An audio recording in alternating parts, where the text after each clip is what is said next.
Everybody hear me? Good. Okay. Let's get started. I hope the subject is not too dry. Project management tends to be thought of as bean counters and this sort of dry thing, but there is an art, I guess, to it. There is a sense of completion to it, not too dissimilar from development, which is where I come from. So I get my jollies from, directing a good project rather than having a good Git commit. So, as Chris said, I'm the manager of the project management office. I used to be a software developer. I worked in Ottawa. I'm from Ottawa. I just came over. A bit of an interesting day yesterday. I used to be a professional musician. My hair used to be down to about here, if you can imagine that, because it just doesn't exist anymore. And so I was never a singer, so I'm not too used to singing in a microphone. I was a drummer, so I like to bash things.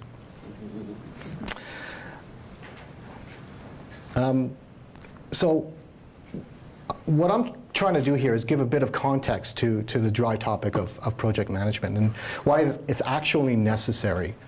Why is the project manager always asking for status? What is the data? What data can give me on the issues? So hopefully I can resolve that as we go through.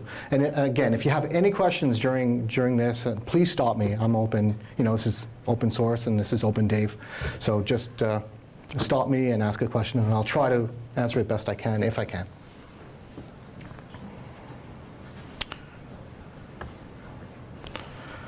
So the key learning objectives here. What is a project? A project actually is something. It's not just I do work and I develop and I commit. What is project management? How that relates to a project itself.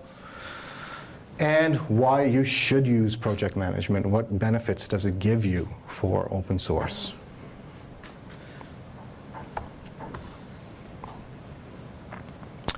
So why do we want to do all this? Get quality code out the door fast. That's really the bottom line. That's at the heart of it. Get your code out the door fast. Project management runs the gambit of all sorts of different disciplines. There's construction, there's other things. But for a software development context, get quality code out the door fast. So a note about quality. There's several definitions around it. The definition that project management generally works from is that a product or service that lives up to its stated aim is considered to have high quality. So at Lenaro, we don't develop products for consumers. Right? We're not saying that we're going to put this out and anybody can use it and it'll be bug-free. We state up front categorically, there's going to be some issues. What we're doing is a reference platform, and there will be bugs and there will be issues. If that's true, then it is said to have high quality. On the other hand, if a software company that's interested in profit puts out something and they state that there's little bugs, this is completely usable, and that's true, then again it's of high quality. But if that's not true, and if I can think of WordPerfect back from the 80s and 90s, in the 80s it was great when it flipped over. You couldn't even use it when it was put out the door. Something happened. That was just an example of horrible, horrible quality.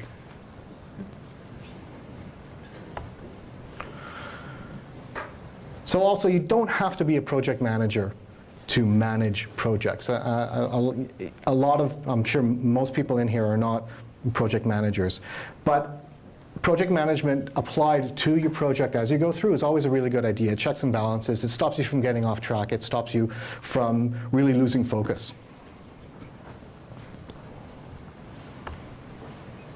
So we move on to the definition of what is a project.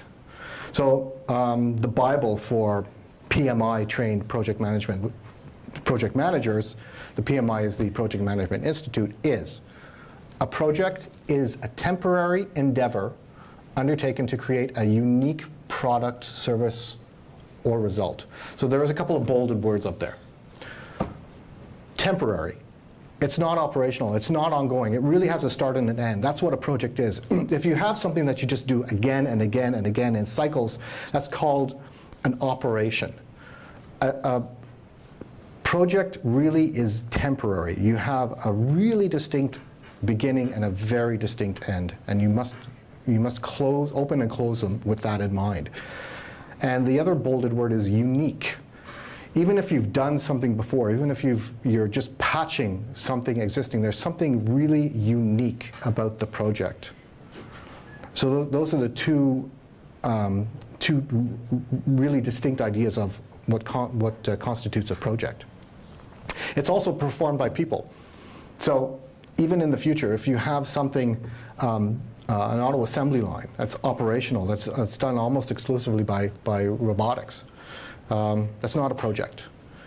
People are a huge part of the equation, and when we deal with people, we deal with risk, always. It's also constrained. There are constraints in a project. I'll get into those a little bit, but generally it's resources that you have on hand or resources that you can gain. A project is also planned, it's executed, and controlled. Those are some fairly key ideas in project management.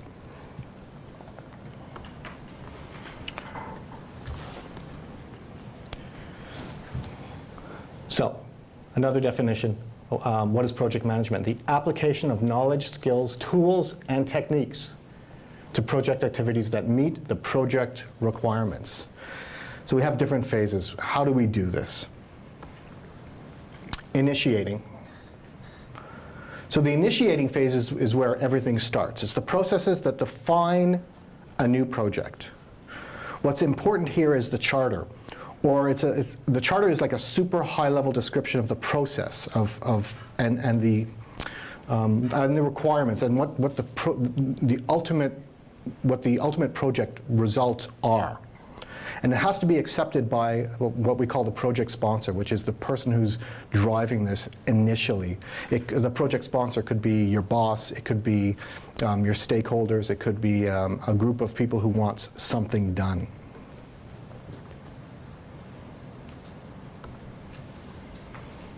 Planning, the next phase in the sort of chronology here.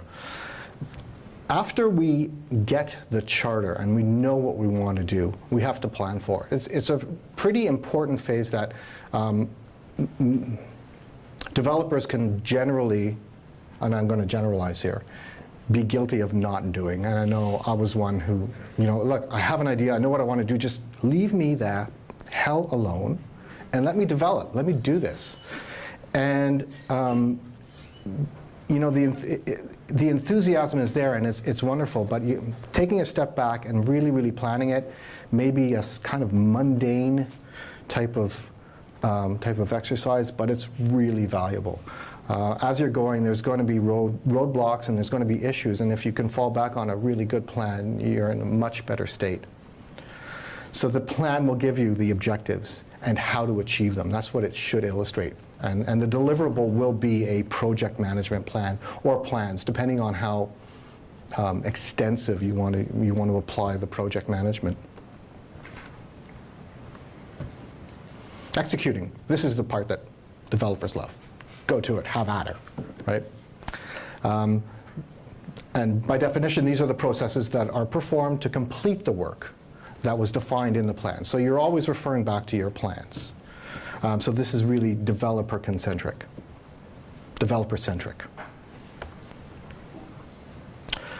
Monitoring. So this is the level at which the project management comes into the whole process.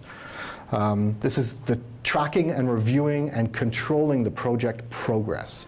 So you can pull back on progress. You can report on it. This is where you look at the areas of risk. This is where you look at the issues. This is where you look at change management. If things need to be changed, what happens if there's a roadblock that we just didn't foresee in our planning?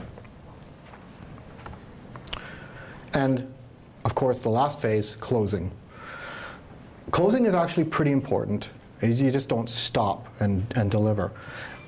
all the activities in the project need to formally close. So you need to have sign off on some ways, you have to have a delivery, you have your QA reports, your quality assurance reports have to be signed and dotted.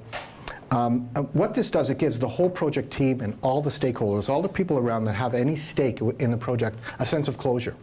So that there's no question as to opening it again, as to needing to open it again afterwards. So if we've closed the project and there comes an issue, we're not going to say, okay, we're just going to go back to executing. Everybody's signed off on it, everybody has accepted it. We need to do something else to fix it. We can create another project, we could create a patch, we could do something even smaller. But the sense of closure is very, very important for getting everybody on board and shipping the project out, the product out. So this is the executing and the monitoring phases. There is a chronology here, but the executing and monitoring phases sort of go together. They circle. You know, whatever process you're using. If you're using a waterfall, you're doing, you know, the steps there. If you're agile, your sprints are going around and round within those two. And these are the three areas that change management happens in. You should not have any change management in initiating, because that's where you're planning everything out. Everything is changing anyway, so there's no necessarily any process around changing stuff. And you better not change anything when you're closing, because you're effed up. Too late. Way too late.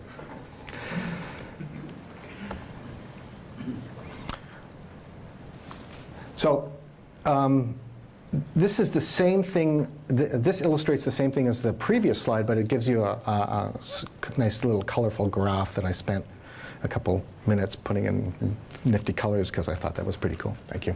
Thank you very much. Okay. But what this does is it gives you an idea of what the project management outputs are underneath. So we go through the lines there. At the beginning, very, very beginning, in the initiating phase is where you need to have the charter. And then further along in that phase are the requirements and specifications. That's quite important. Going through planning, it's actually a big phase because there's a lot of work to do in the plan. Depending on how big the project is and how extensive and how much you want to control over it, you know, I really don't like micromanagers, and that shouldn't be a lesson here. But the plan should encompass the total output, the total scope of the project. So executing and monitoring, they sort of circle, as I mentioned before, and that's where your progress reporting is. So the stakeholders need to know, the managers need to know, and you need to know as a project manager, and the developers need to know how things are going. If there are any issues, if there are any problems, how can we help? Right at the end of monitoring and right before closing is the approval. That's sort of an important process. Everybody, before we go into the closing stage, so that we don't have that change management issue in closing, all stakeholders need to go through that approval process, however it be formal or informal. And then delivery, obviously.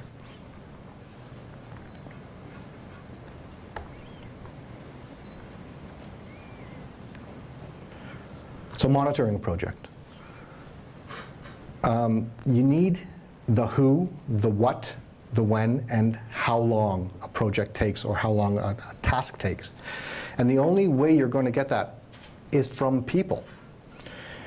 And the more people, the better. So to get an accurate idea of what's happening, you can talk to a single person, you can talk to a manager, you can talk to other people, but a single person is not going to give you an accurate idea of what's happening. So that's why communication is so important here. The team, if the idea of getting this information from the team is the absolute best way to use it, best way to do it. And in the open source world, we have community. That's, you know, that big buzzword community. And so at Linaro, we're all over the globe. And we, not only within the company, but we also work with the community as much as we can. using the community is a great resource. Notice the pecs on the penguin. He's just ripped. I love that. So consult, you know. Talk with people. 2 is always better than 1. So based on that, I have a little handout, and I have someone just come down and grab one of these things. Want to take? Hey, Dave. Good to see you. Good to see you. We have a few. So, alone, the first thing we need to do is don't talk to anybody. Look at the items on this list, and try to solve as many as you possibly can. And I'll give you a couple minutes.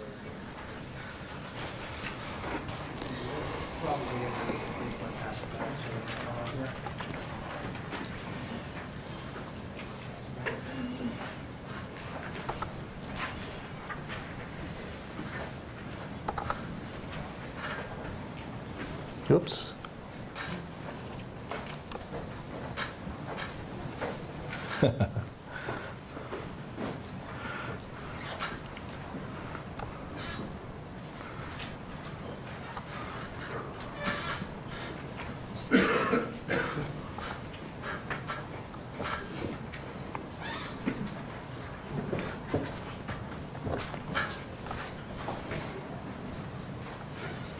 Some are easy, some are not so easy, some are weird. Just put them over there.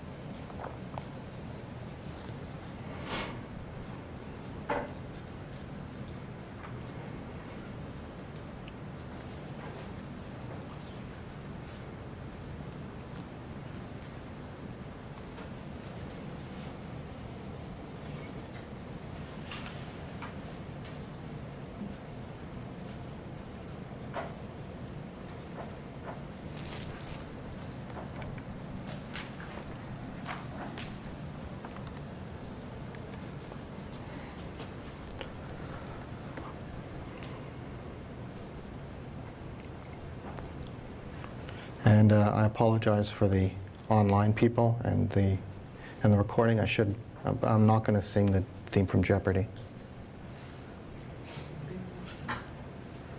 Anybody who's finished, maybe we can just join in. Da, da, da, da, da.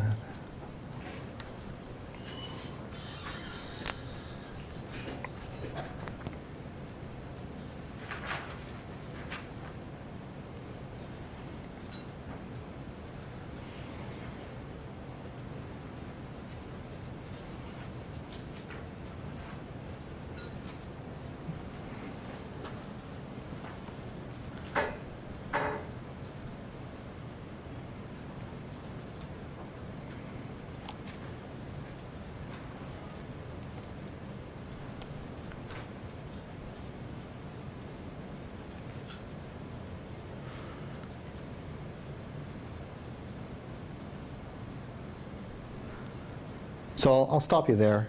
How many have you gotten approximately? 70%? Front row? Few? Anybody? About 50%? Okay, so let's try this. The person beside you, just start talking with them. Go through them with somebody else. Just take a look. Put your heads together.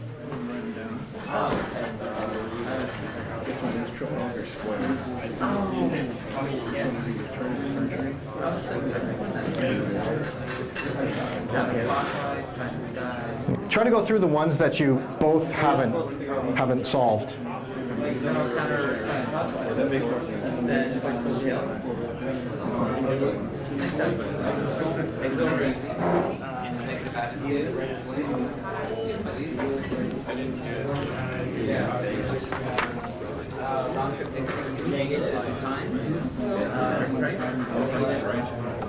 High school. Great number purple water. That's cool. One is bottom dollar. Bottom dollar. Yeah, but one's bottom dollar. Yields the right of way. Oh, I didn't get that. And that's right. That's right. This is growing pains. He's lying down on the dog. I guess that's right or left. I don't know if I got an area yet.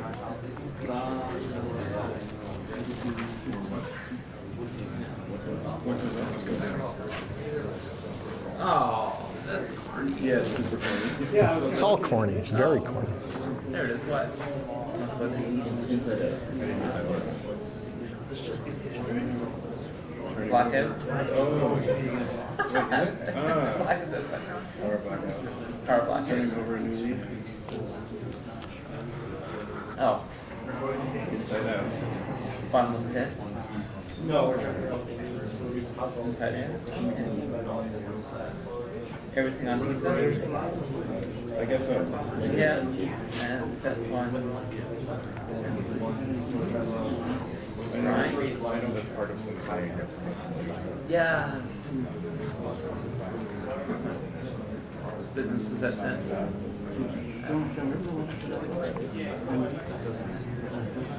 You know, this is exercise right? But yeah, we'll try to Find your once we figure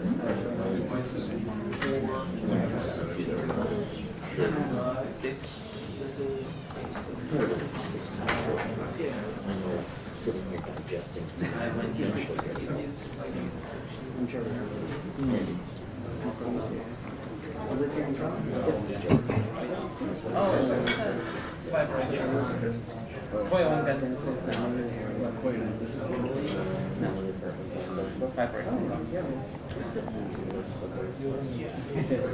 Right. All right. I think the point may have been made, hopefully, and if not, then we at least had some fun. So was there, you've probably done this exercise a few different ways, working with other people versus working alone, but did you find that it was a lot easier, that sort of your ideas flowed a little bit smoother when you were working with somebody else? Okay, it's obvious, I know. I know I've done that exercise, but I figured I'd inject a little bit of fun into it. Are there any of these that someone's really curious as to what they are and haven't been able to get? Okay, no. No, we'll go. If someone wants, we'll go through them again at the end. Let's go back to.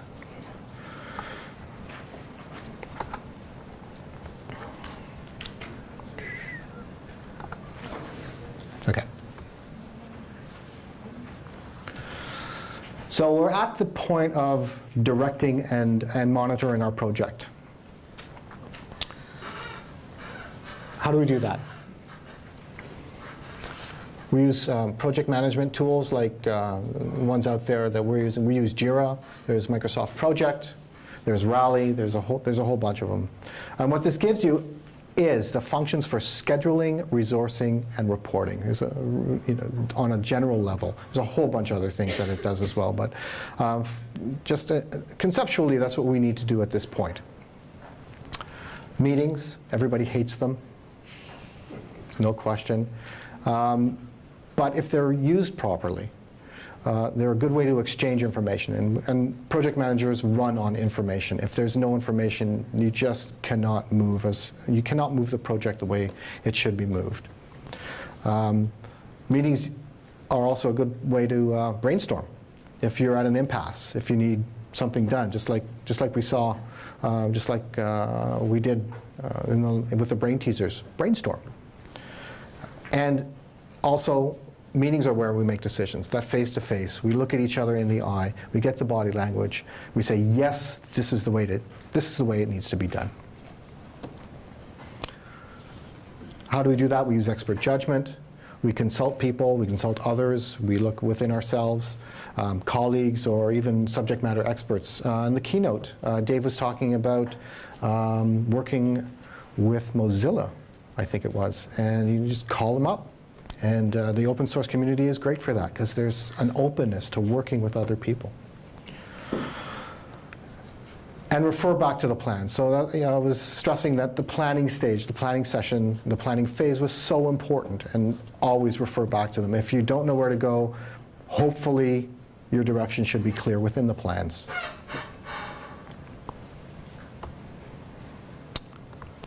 So, why does my project manager keep asking me for status? Does anybody know why? Status is important to make any corrective action that might be required on the project. Status, again, is how the project manager knows the state of the project. It is used, as I said, to keep the project on track and also to mitigate risk. Part of a plan can be a risk register, where you sort of brainstorm possible risks, known risks, maybe unknown risks, unknown unknowns. And if you have a risk register, this is a place where you can plan for these sort of things. How are we going to handle if X, Y, and Z happens, if somebody gets wiped out in a bus crash?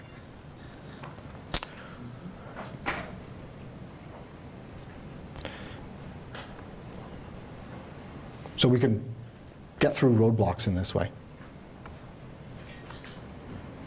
What are some of the challenges that we face with projects? Scope creep. This is a change in the project that was not in the original plan.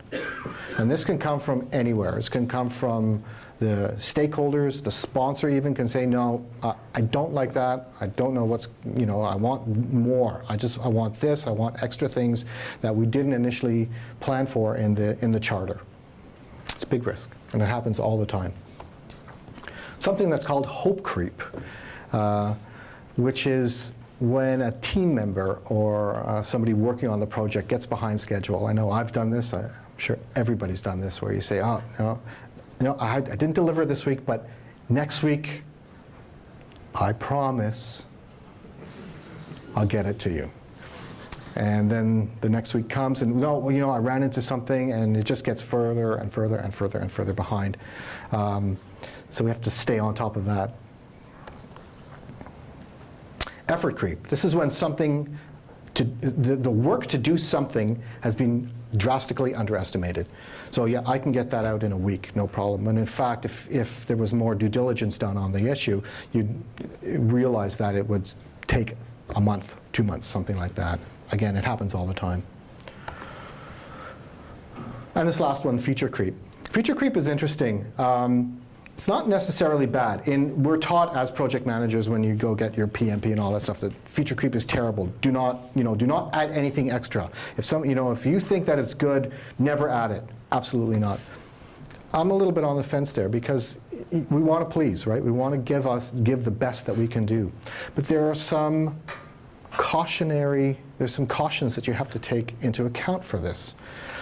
It can result in a late delivery. So if you think, oh, I'll just add this little thing, and you get invested in it and you lose focus in the real described scope of the project, it can set you off track. And furthermore, it can inflate expectations for the next time that you're working for the same stakeholders or the same sort of thing, or even yourself.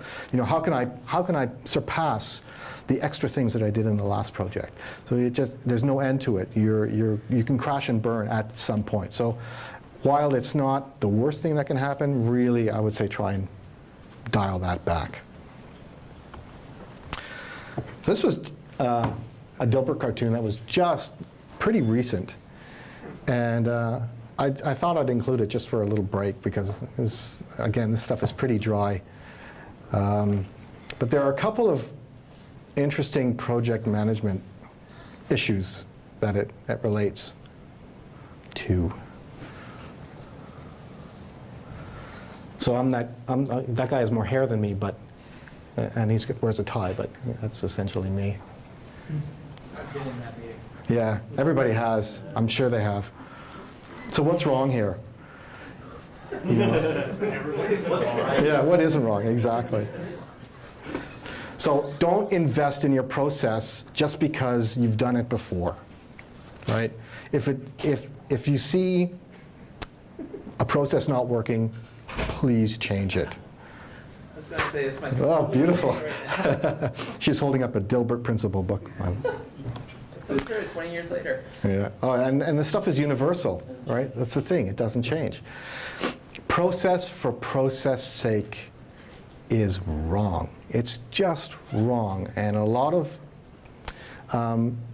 people will just fall back into it because it's comfortable. It's a comfortable way it's a comfortable thing to do because the work is less. You already have your platform that you've worked from for a lot of time and for a long time, and you just do it. And each time you run a process, the uniqueness of the process has to play into your management. As I fall back to the definition.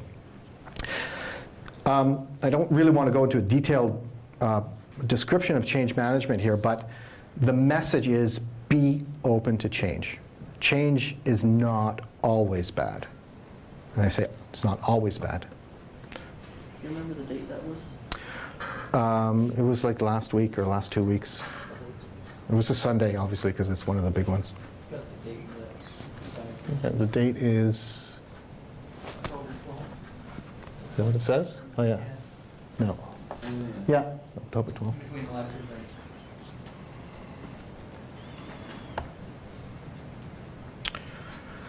things. Constraints on a project. For project management to work effectively, it must have the support of the project sponsor. That may seem obvious, but how many times has the project sponsor changed their ideas, or they give it to you and say, it's now out of my hands, right? I want you to do this. I'm just going to look at something more interesting. I've already done, everything I need to do on this project.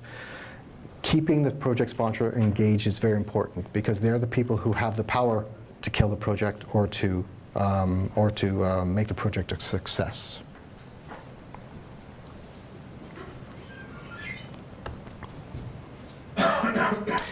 Project management also works best within an organizational environment. So an organization can be a typical company, but it could also be a small group, a large group, or again, the community. An organization should not be defined in this context as a brick and mortar company or a company that has an organizational structure. An organization or group of people working together for a common purpose. But the key point here is they have to agree on the process. If there's no agreement on the process won't work. The project will most likely roll out in failure. Even if there's no defined project management on the project, you still need to go through and deliver these things. So if there's no agreement on how to do that, you're, again, up S Creek. It's easy to do in a company type thing because you'll get fired if you don't, basically. Usually, not always. Right. So upstream. That's something endemic. That's something unique to the open source world of software development. It's a typical project management problem for open source. So the upstream is a single gate, and that's always a danger. It's always a really big risk where there's one single place for your submission that can hold you, that can really bring the project right off the rails. So one of the solutions, a couple of solutions, there's probably many more, but communicate early and often. Never ever throw things over the wall. At Lenaro, we have several different members, which are the companies that sort of input to us. And I'm not going to name them, but several of them do all their coding and their upstream, oh, this is going to be upstream, this is going to be great, and then they just throw it at the maintainer, and the maintainer goes, no, I don't want this. He didn't even look at it. Why didn't he look at it? Because he didn't know about it. You have to make sure that the message is communicated right from the start.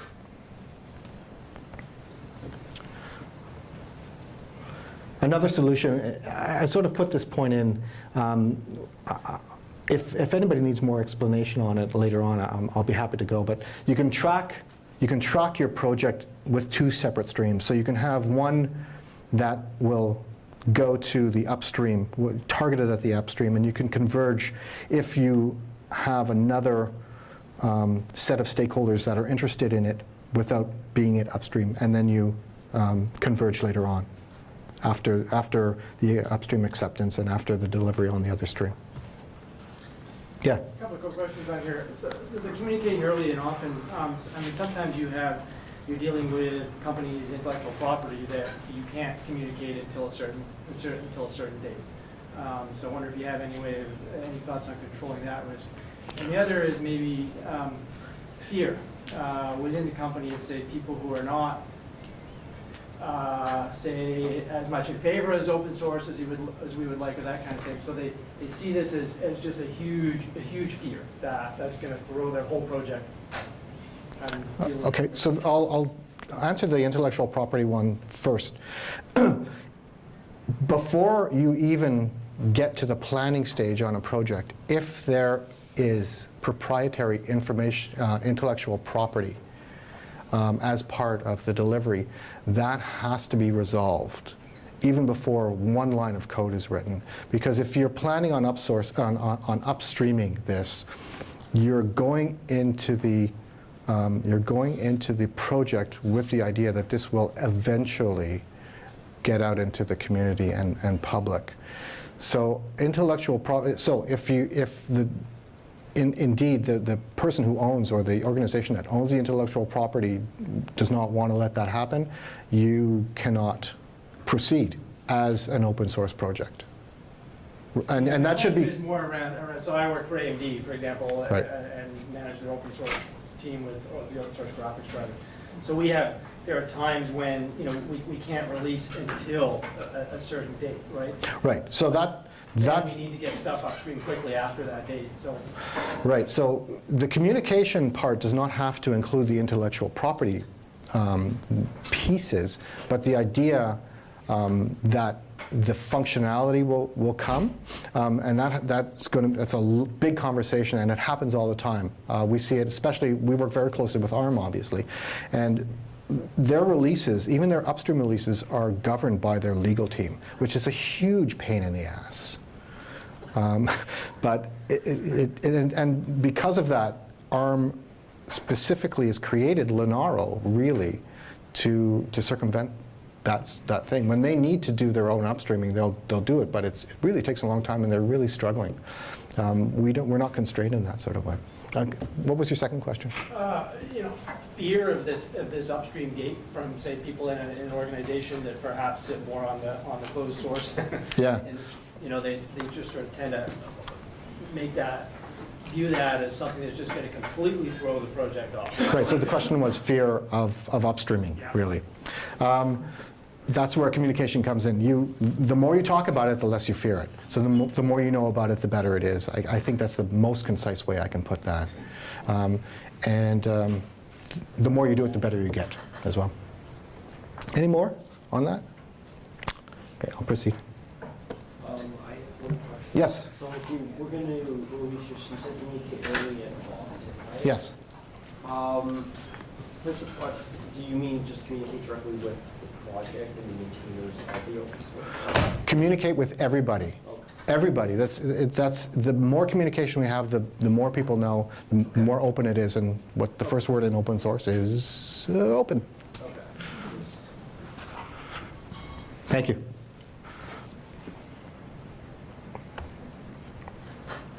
So stakeholders. Stakeholders are the people around you. They are a major component in open source. And stakeholder management is really important. In order to advance the vision of the project, you need to influence your stakeholders. So you need to identify them, who they are, what impact they have, and you need them on board. You need to gain influence on these projects. Now that's really hard because project managers have no authority, really. So you need to find a way to use your whatever tools you have to influence these projects. I see I'm running out of time, so I'm going to just sort of try and blow through these a little quicker. Manage the stakeholders.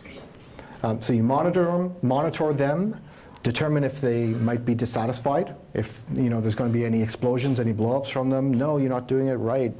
You didn't do what I wanted you, et cetera, et cetera. The sooner you find that out, the better.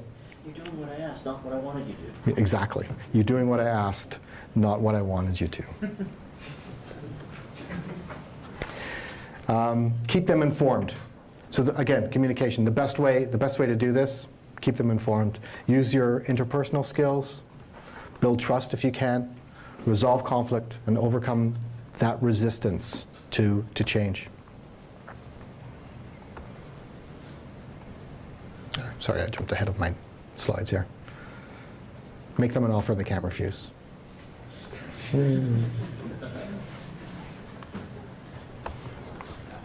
Particular kind of interpersonal skill. Yeah. Oh, sure. Whatever works. Dead horse. Right? Or knowing what rubber arm to twist. Yeah. Yeah. That's an arm. I like the dual meaning there. Especially if you can find the rubber ones. Yeah. The silicone. Sorry. So because change comes from anywhere and can have an impact anywhere and everywhere, you need to manage the stakeholders. And you need to take action. So be agile, right? You've heard the term agile. It's nice to use agile methodologies, software methodologies, but you don't necessarily have to use those. Just be agile in the academic sense of the word. Don't get attached to bad assets. Don't get attached to bad assets. If something isn't working, turf it, right? If it's not, don't use it because everybody else is using it. Don't do it because everybody else is doing it. Find some other way to do it.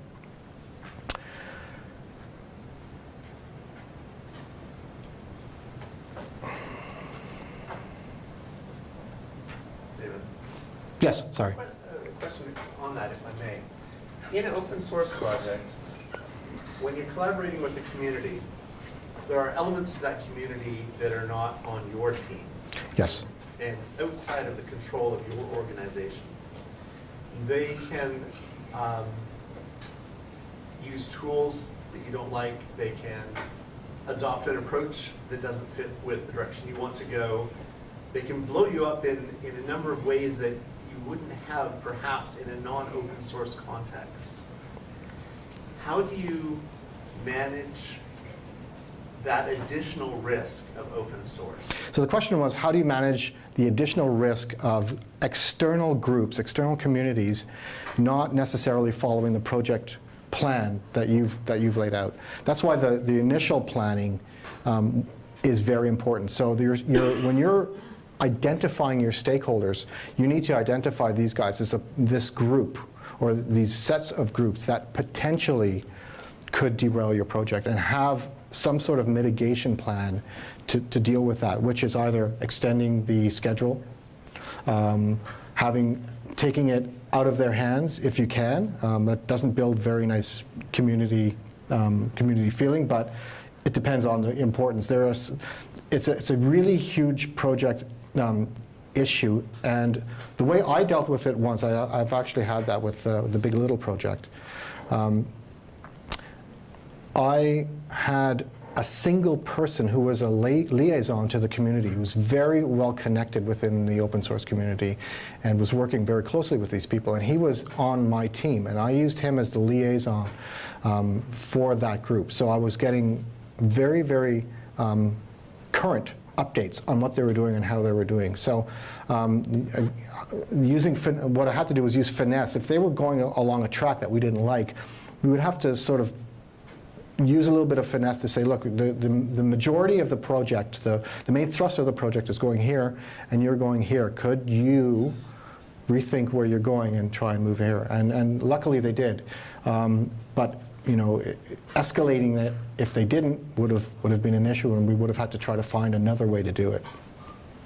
Yes. So essentially, if I hear correctly, you're suggesting that you should take that as a factor during your risk identification phase. Yeah, so the suggestion was, View those external groups as risk. yes, so the suggestion was to put that within the risk register, essentially.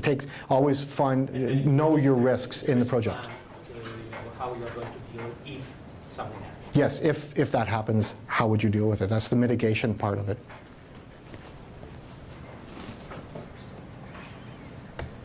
Okay. Be as agile as you can. Plan work over time. That's your plan. And that's it. This is my contact info. If you need to reach me, I'm available anytime. IRC, send me an email. And that's it.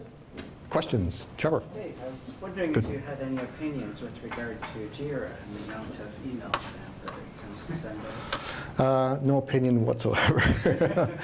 So it's a tool. So I don't want to speak specifically to JIRA, but we use at Lenaro we're using JIRA to as our project management tool, and it tends to send out a lot of spam. It takes a little bit of work to finesse that, to limit that type of spam, but I'll talk with you later on a tool we have that we just fixed that. Okay. So if you want communication without getting the spam, use whatever tools you have in your email, filters, key on a word, etc. Thanks, Trevor. Yes. I have a question that is kind of related to that and to what you previously said about communicating often. It's how do you find that balance between communicating with, people who need to be, informed about things and creating actually noise? Because too much communication can create a noise and people will just tune out. Yeah, that's a danger. So how do you deal with that? Well, so the question was, how do you deal with excessive noise in your communication? When you're handling your stakeholders, some are going to be really enthusiastic and they're going to want to talk and they're going to want to talk and they're going to want to talk. Much of it might not be useful to you, but it is useful to them. Sometimes they're using you as your sounding board. So you can filter that noise out. 90% of a project manager's job is communication. So this is a huge part of it. So I'm more asking about how you try to not to create the noise that other stakeholders are actually made to know. Because it's as project managers, this is, as you said, 90% of the time is spent communicating. Right. So we are often responsible for generating that noise. Project manager. Yeah. Okay. So how do you... So the project manager is often guilty of too much information. So when you identify your stakeholders and you're communicating with them, you learn a little bit about them and learn how much they want to know about it. Some people thrive on metrics. Some people love to sit there and go through these numbers on how the project is doing. Some don't care.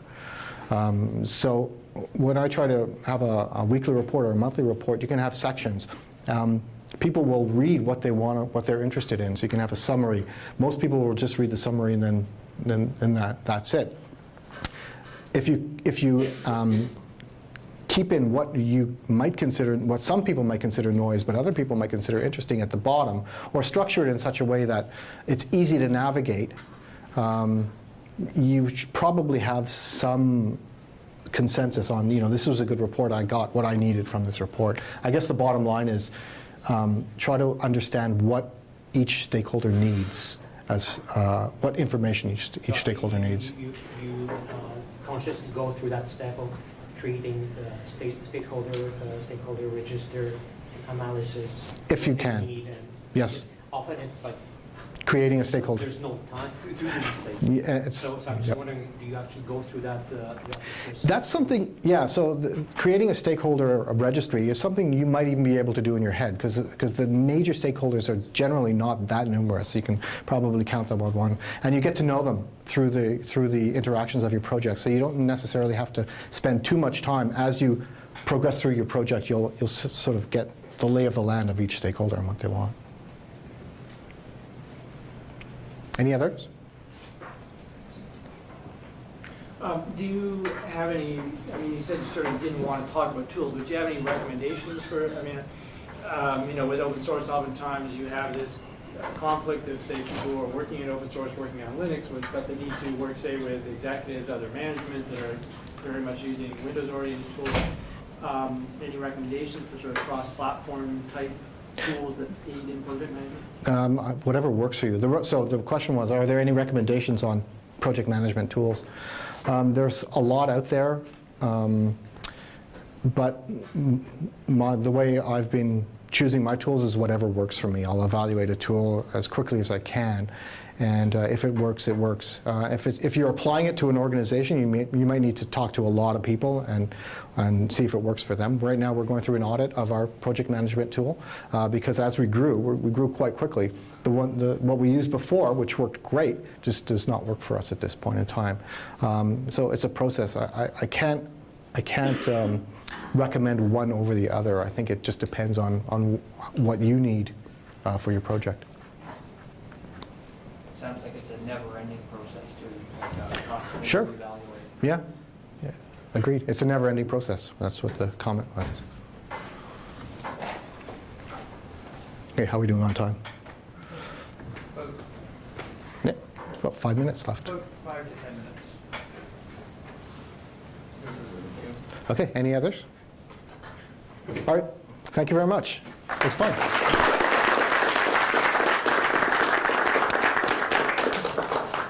David, a small Oh, token of our appreciation for thank you very much. speaking. It was my pleasure. Folks, the lunch is next. It's just across here. So if you exit out these doors here, cross over to the cafeteria area, there is lunch waiting for you. If the cafeteria fills up, then there's an